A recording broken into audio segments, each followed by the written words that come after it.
Good morning, Windsor students and staff. It is Friday the 13th, and these are your morning announcements. All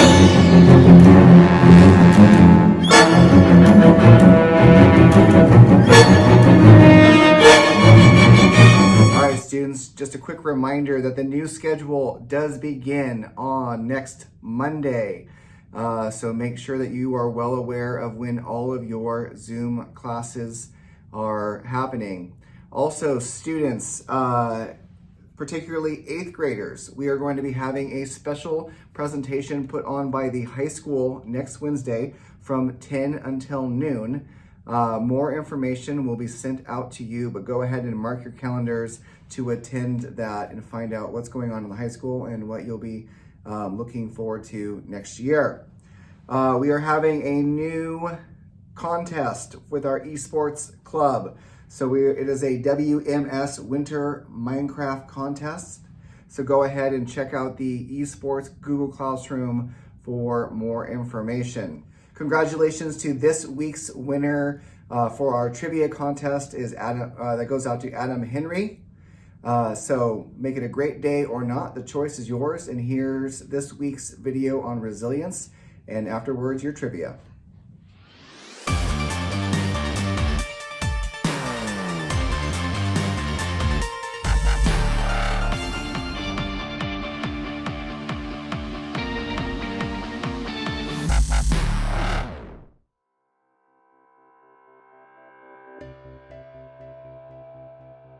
Hey, my name's Kevin Lau. I'm from Pleasanton, California. I'm known best for playing Manhattan basketball, D1. The thing a little different about me, though, is that I did it all with one hand. I was born like this. My umbilical cord was wrapped around my neck twice and took off my arm, but it saved my neck and it saved my life. And I joke around about how that was a good trade. I didn't actually even start playing basketball until I was in 7th grade. I was 12 years old. I was 6'4" giant, and I tried out for the team. And the coach cut me, and he said, basketball's a two-handed sport, and to try something else.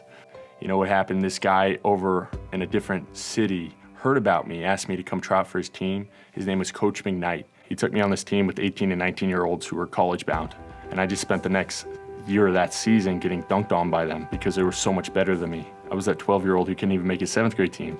So what he did is he gave me that first opportunity to succeed in a sport I learned to love. But what really this Coach McKnight did in my life is he looked at me and he looked at my arm and he said, "Why don't you use that?" And I was like, "What are you talking about?" And he's like, "Your nub. Why don't you use that?" What this coach did is he changed my perspective. He changed my outlook on myself and turned me around not only into a great basketball player, but a better person. Going to high school was a terrible experience for me at first.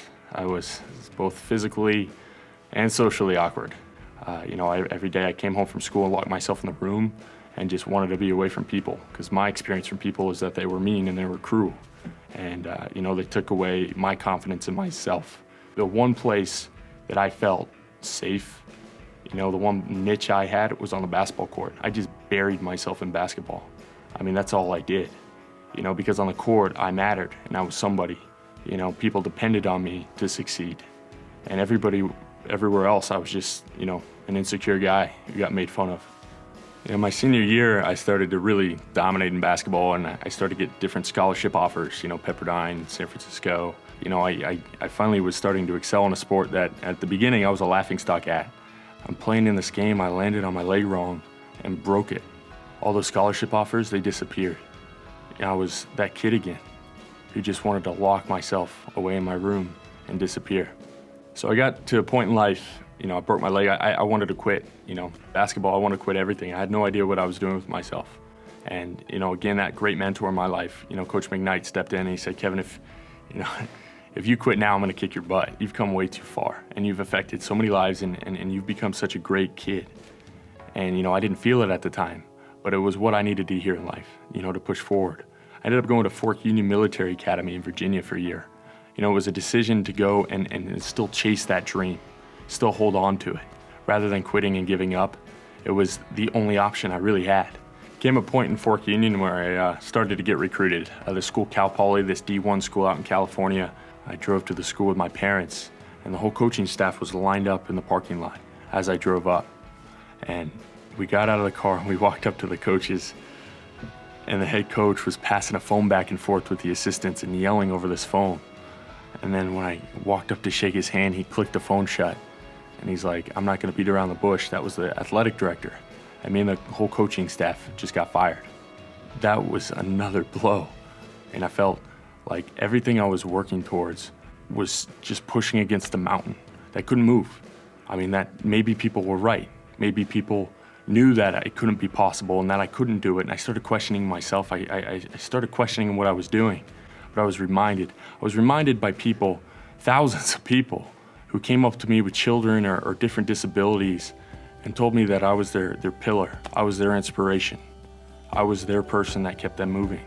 I was the person that made them believe when others told them they couldn't. I can't even tell you how many people in this world told me that I couldn't do it. I couldn't succeed. I couldn't play ball. But you know, I went on and I didn't quit. And I got a scholarship, a full ride to D1 school out in Manhattan, and became the first basketball player to play with one hand at that level. You know, today if you gave me two arms, I wouldn't even take it. You know, it became something, a part of me, who I am. We all have those insecurities that hold us back from what we ultimately want to do, our goals and dreams. I was just a basketball player. I'm no different than you, except I'm 6'11" and have one arm.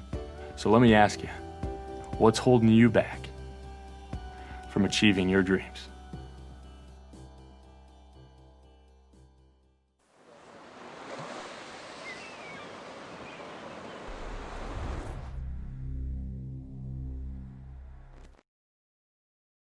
Fox, I implore you, try. Try to make the world a better place.